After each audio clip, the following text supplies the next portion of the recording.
오늘은 회심 시리즈 세 번째 말씀입니다. 더 이상 회심을 미룰 수 없다라는 제목으로 같이 말씀을 나눠보도록 하겠습니다. 미국의 제34대 대통령인 드와이트 아이젠하워는 철저한 시간 관리로 굉장히 유명한 인물입니다. 그는 자신의 시간을 관리함에 있어서 긴급한 것과 중요한 것이라는 이 두 가지의 개념을 가지고 있었습니다. 이것을 토대로 스티븐 코비는 성공하는 사람들의 7가지 습관이라는 책에서 아이젠하워 매트릭스라는 것을 대중화시켰습니다. 즉 우리가 해야 할 일은 중요한 일과 긴급한 일이라고 하는 이 두 가지의 축으로 구분할 수 있다는 거예요.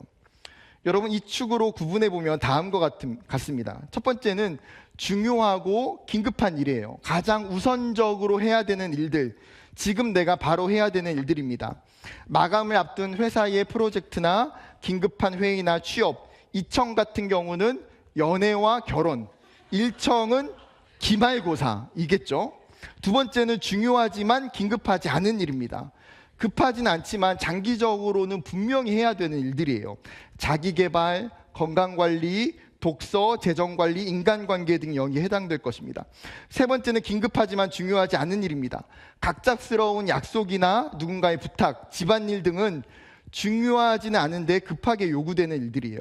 그리고 마지막에 네 번째는 긴급하지도 중요하지도 않은 일입니다. SNS, 드라마, 게임, 인터넷 쇼핑, 친구와의 전화 등 사실은 안 해도 전혀 문제가 되지 않는 일들이 여기에 해당됩니다. 여러분, 우리는 한정된 시간 안에서 여러 가지 사회적인 역할들을 부여받고 살아갑니다. 그렇다 보면 내 시간 속에서 모든 것을 다 할 수는 없어요. 우선순위를 두고 선택적 행동을 해야만 합니다. 그때에 긴급한 것과 중요한 것이 무엇인지를 생각하고 선택한다면 어떠한 일을 함에 있어서 효율성을 높일 수도 있고 올바른 선택을 더 할 수 있다라는 거예요. 여러분, 그러면 이러한 관점에서 우리의 구원의 문제와 회심의 문제를 어떻게 인식하고 있는지 생각해 봤으면 좋겠습니다.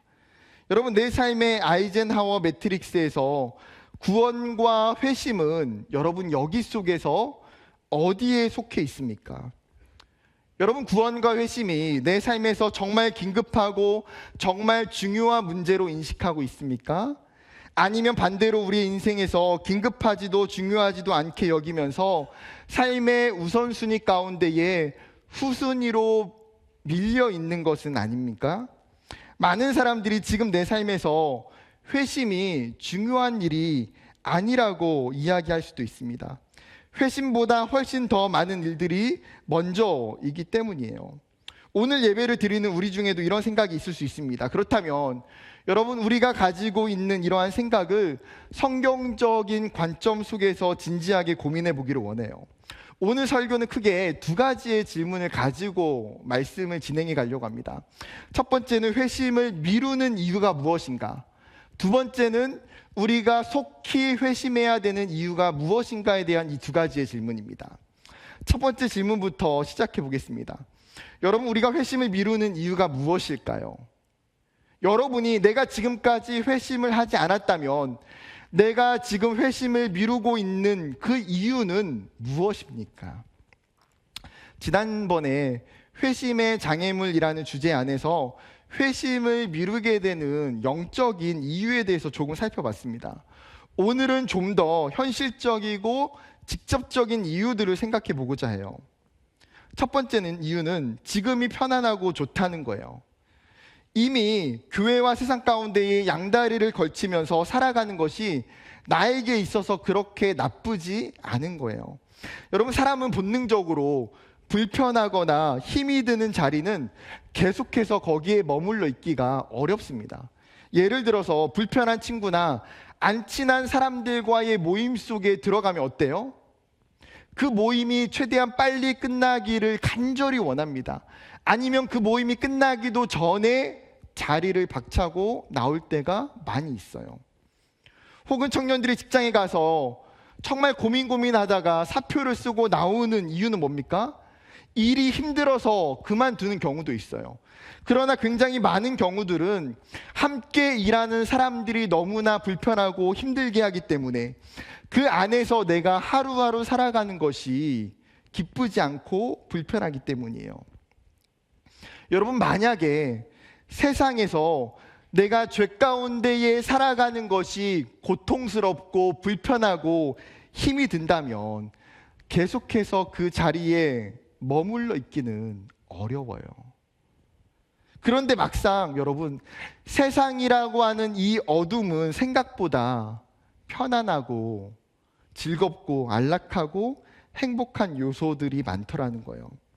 그렇게 그냥 이 정도로 살아가는 것에 만족하고 세상 속에서 그냥 죄 가운데에 타협하며 살아가는 것이 쉽죠. 로마서는 그러한 사람들에게 이렇게 이야기합니다. 로마서 2장 5절. 다만 내 고집과 회개하지 아니한 마음을 따라 진노의 날 곧 하나님의 의로우신 심판이 나타나는 그날에 임할 진노를 내게 쌓는도다. 여러분, 우리의 고집과 교만함의 태도가 결코 편안함이 아니라는 거예요. 그 사람은 자신의 완고한 태도로 인해서 다가올 하나님의 심판의 날에 이르기까지 지금 계속 뭐 하고 있습니까? 하나님으로부터 받을 진노를 지금 계속해서 쌓아가고 있는 중이에요. 사랑하는 청년 여러분, 우리 안에 지금 내 신앙이, 내 믿음이 회심하지 않고 구원에 대한 확신이 없이 이대로 괜찮다고, 지금이 편하다고 생각한다면 여러분 돌이키시기를 소망합니다. 두 번째는요, 심판의 경고를 등한시 여긴다는 거예요. 여러분, 여러분이 어떤 건물에 들어가 있는데 갑자기 사이렌이 울린다고 한다면 어떻게 하시겠습니까? 당연히 건물 밖으로 대피하는 것이 정상이죠. 여러분, 얼마 전에 저희 집 옆에 있는 아파트에서 화재가 났습니다.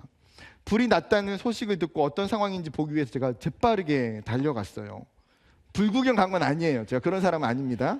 네, 오해하지 마세요.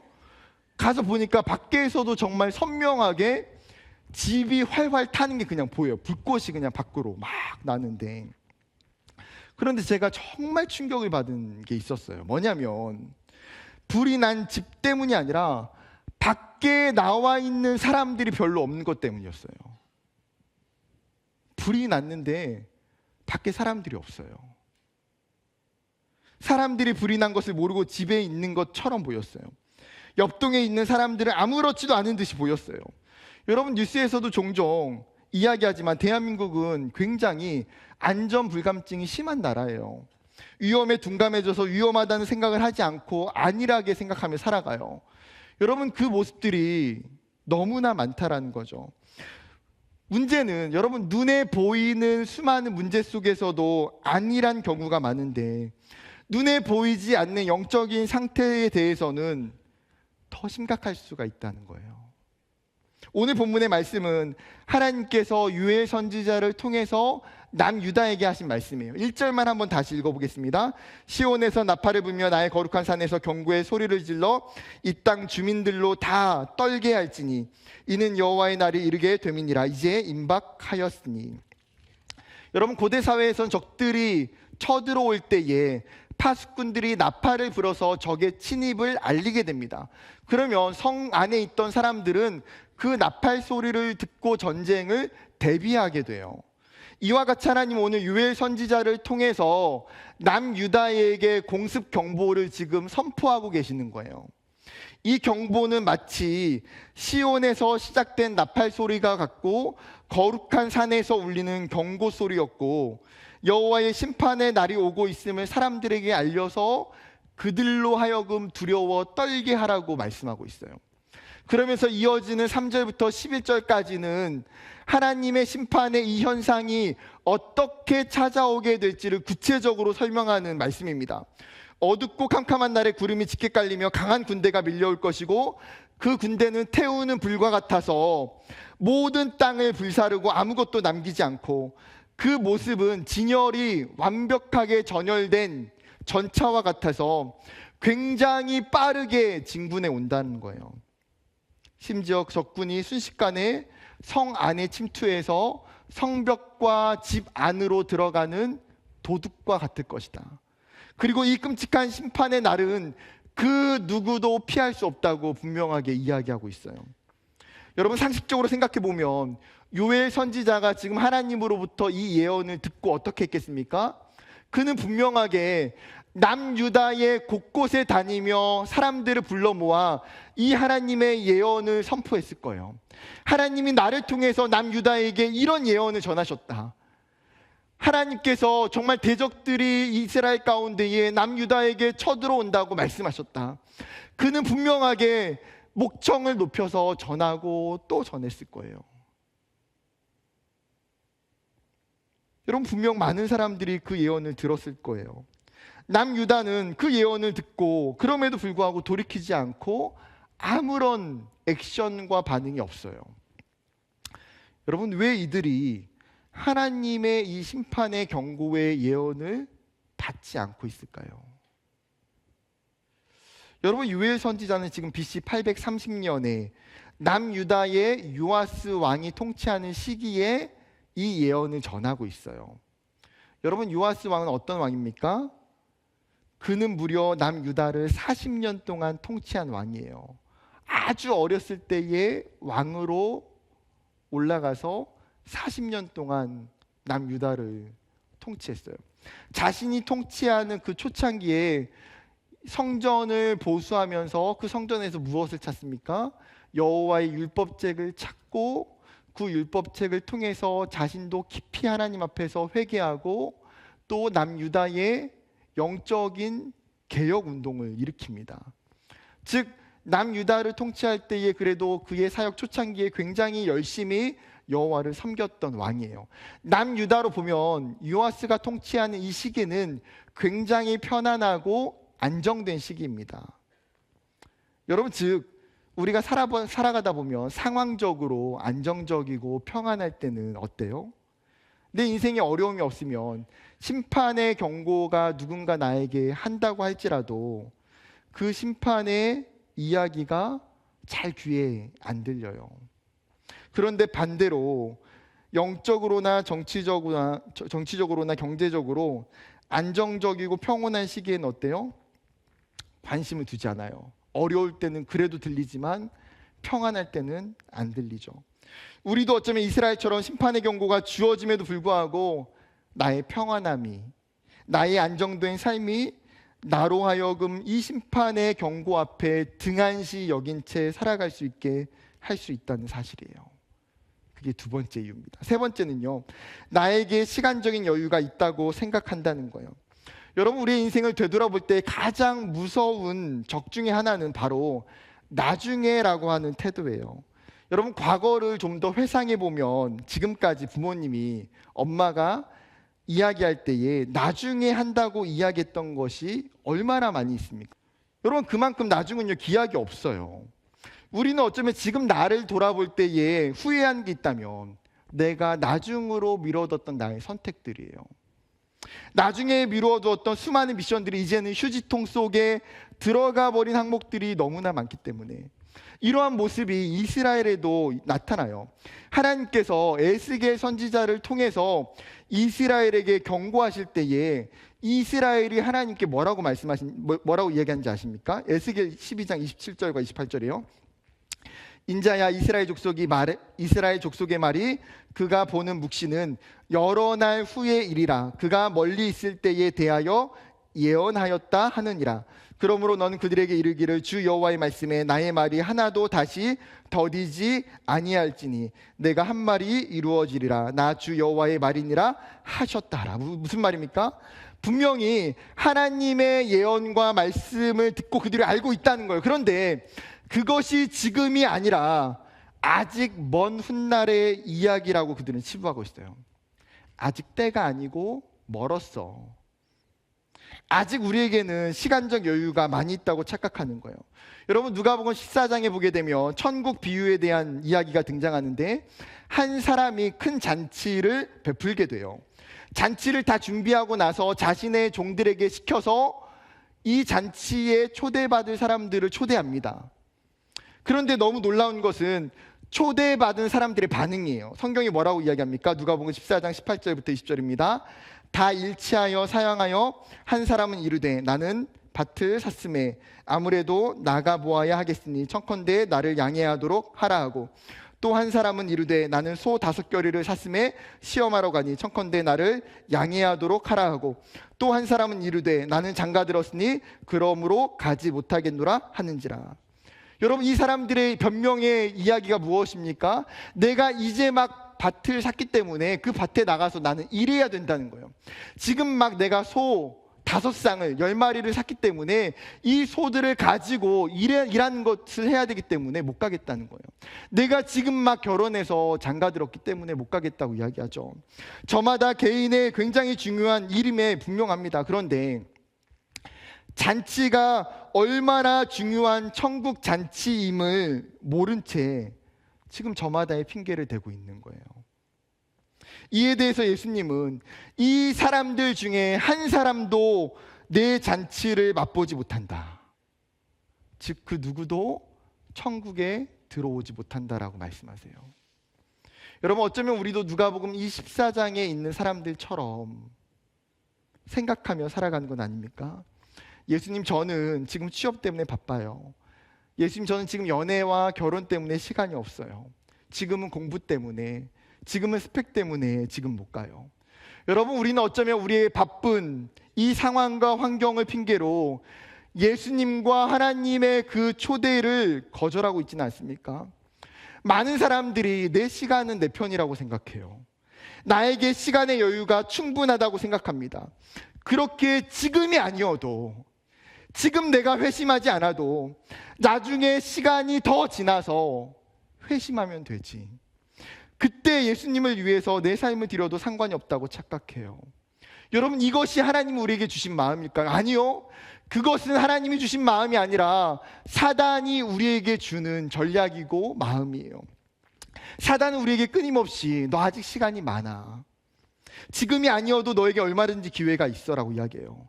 마치 십자가상에 있는 강도처럼 마지막에 가서 회심하면 된다고 설득해요. 여러분, 정말 십자가상의 강도처럼 마지막에 가서 회심하면 되는 겁니까? 박순영 목사님의 거듭남의 십자가라는 책에서 이 부분을 이렇게 설명해요. 제가 너무나 와닿아서 인용을 그대로 하겠습니다. 강도가 인생의 마지막 기회를 잘 잡아 구원받았듯이 자신의 인생도 그럴 수 있기를 바라는 것은 심각한 오산입니다. 자신에게 이미 주어진 회개의 기회를 미루며 본성대로 살다가 마지막에 회개하여 구원에 골인하겠다는 심사는 하나님의 은혜를 조롱하는 일입니다. 주님 곁에 그 강도는 자신에게 주어진 여러 번의 기회 중 마지막을 잘 잡은 것이 아닙니다. 그가 십자가에서 주님을 만난 것은 그의 인생에 허락된 첫 번째 구원의 기회였습니다. 여러분, 우리는 마치 십자가의 강도처럼 나중에 죽기 전에 믿으면 똑같이 천국 갈 수 있는데, 일찍 믿으나 나중에 믿으나 어쩌면 천국 가는 것은 똑같으니까 지금의 기회는 패스해도 괜찮다고 여겨요. 그런데 이것이 우리에게 아주 잘못된 착각이고 오해라는 거예요. 십자가상의 강도는 여러분, 그것이 마지막 기회가 아니었어요. 그것이 그의 인생의 단 한 번의 유일한 기회였고, 그게 그의 인생의 마지막에 왔을 뿐이에요. 여러분, 그렇게 우리는 시간의 여유를 부릴 수가 없어요. 하나님의 시간은 굉장히 빨라요. 성경은 우리에게 뭐라고 말합니까? 시편은 그 시간이 지나가는 그림자와 같다고 이야기해요. 요한계시록은 그 시간은 마치 도둑과 같이 빠르게 임한다라고 언급하고 있어요. 이것이 사실이죠. 사랑하는 청년 여러분, 우리에게 심판이 오지 않기 때문에 아직 내가 시간의 여유를 부릴 수 있다고 생각하면 착각이에요. 여러분, 우리에게 심판이 오지 않는 이유는 시간이 많아서가 아니에요. 로마서 2장 4절의 말씀처럼 하나님의 인자하심과 하나님의 용납하심이 우리를 향하여서 하나님이 인내하시기 때문이에요. 우리가 돌아오기를, 더 많은 영혼이 돌아오기를 기다리는 하나님의 인내하심 때문이에요. 사랑하는 여러분, 하나님의 심판과 종말의 시간이 굉장히 빠르게 찾아온다는 사실을 기억하는 청년들이 되기를 주님의 이름으로 축복합니다. 그렇다면 한 걸음 나아가서 이제 두 번째 질문이에요. 그러면 회심을 내가 속히 해야만 하는 이유는 무엇인가? 17세기 청교도 목회자인 토마스 왓슨의 회심이라는 책에서 신속한 회개에 대한 권면이라는 이야기가 있는데 그 중에 몇 가지 포인트를 나눠보고자 합니다. 첫 번째는요, 속히 회개할수록 죄의 책임이 적어진다는 거예요. 여러분, 로마서에서 이야기하는 것처럼 이 세상을 살아가는 우리는 모두 다 죄인입니다. 원죄와 자범죄로 죄의 짐이 우리에겐 분명히 존재해요. 이렇듯 죄인인 우리가 회개하지 않는다면 우리의 인생은 죄에 대한 무거운 짐을 지고 계속해서 살아갈 수밖에 없어요.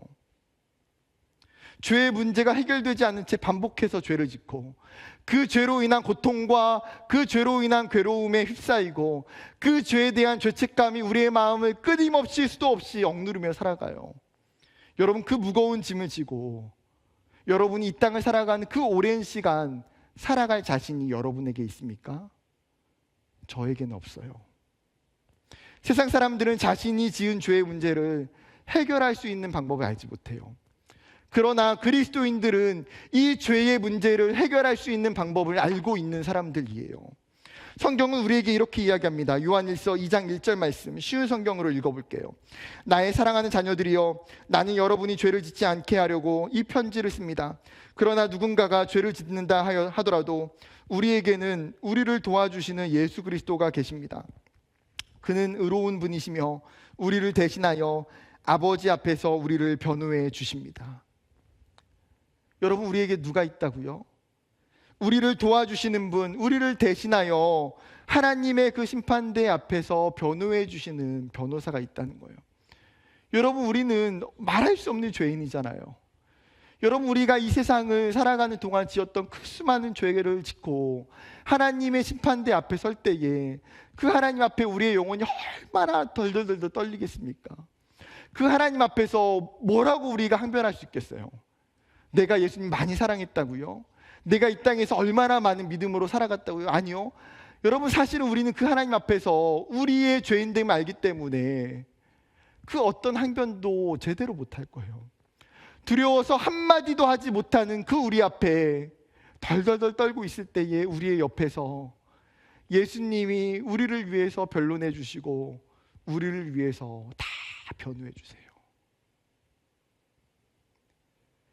여러분, 그분이 우리에게 계시는 예수 그리스도예요. 그분은 의로우시고 사랑이 풍성하시고 자비로우신 분이에요. 여러분, 그분 앞에 우리의 모든 죄의 짐을 가지고 우리가 그분 앞에 회개하며 나아갈 때에 예수님이 우리의 죄를 해결해 주시고 책임져 주세요. 우리가 속히 회심하고 속히 회개할 때에 여러분, 우리는 그때에 자유하게 돼요. 우리는 그때로부터 죄에서 해방할 수 있어요. 이와 같이 우리의 회개가 여러분 빠르게 임할 때에 우리의 책임은 적어지고 가벼워짐을 깨달을 수 있는 여러분이 되기를 주님의 이름으로 축복합니다. 두 번째는 속히 회개할수록 더 많은 영광을 하나님께 드릴 수 있다는 거예요. 앞부분에서 언급했던 것처럼 우리가 세상을 실컷 즐기다가 마지막에 회개하여 천국에 들어가는 것이 행운이라고 착각해요. 여러분, 이것을 부러워하는 사람이 있을 수도 있어요. 그런데 정말 축복입니까? 여러분, 예를 들어서 십자가 상에서 회심한 강도와 젊었을 때에 청년의 때에 회심한 사도 바울이 있다면 여러분, 이 두 사람 중에 여러분은 누가 되기를 원하십니까? 사랑하는 청년 여러분, 우리가 이 청년의 때에 빨리 회심해야 하는 것은 바로 이것 때문이에요. 우리의 아름다운 시간, 주님을 위해 살기 위해서 우리의 가장 귀한 시간을 주님께 드려서 하나님이 더 많은 영광을 받으시게 하는 것이 우리에게 동일한 소망이기 때문이에요.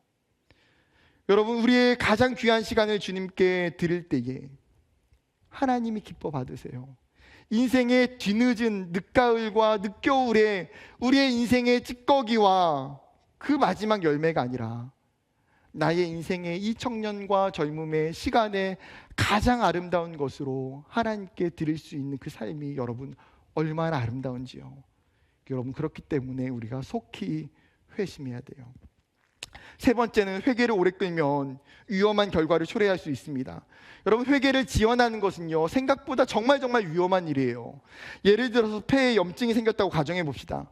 폐에 염증은 세균이나 바이러스 감염이나 알레르기, 기타 외부 물질에 의해서 생기곤 합니다. 처음에는 기침, 과래 정도의 현상이 나타나요. 그렇다고 해서 별것 아닌 것처럼 생각하고 그냥 놓아두면 어떻게 됩니까?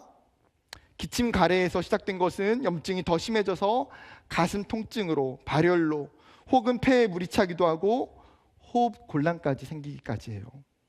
여러분, 즉 몸속에 있는 질병도 시간이 지나면 그 감염의 부위가 커지고 건강의 상태는 악화돼요. 여러분, 마찬가지로 죄가 들어올 때에 회개와 회심이 없이 오랜 시간 나의 죄를 방치하면 나의 영혼은 그러면 어떻게 될까요? 죄는 멈추지 않고 계속해서 자라가고 강해져요. 그게 죄의 특징이죠. 야고보서 1장 15절, 욕심이 잉태한 즉 죄를 낳고 죄가 장성한 즉 사망을 낳느니라. 여러분, 죄는 계속해서 커져갈 뿐만 아니라 그 죄가 결국은 우리의 삶을 지배하게 되고 그 죄로 인해서 우리는 사망에 이를 수밖에 없다는 거예요. 심지어 우리가 회개하지 않을 때에는 우리를 향한 하나님의 촛대가 옮겨져요. 계시록 2장 5절, 그러므로 어디서 떨어졌는지를 생각하고 회개하여 처음 행위를 가지라. 만일 그리하지 아니하고 회개하지 아니하면 내가 내게 가서 내 촛대를 그 자리에서 옮기리라.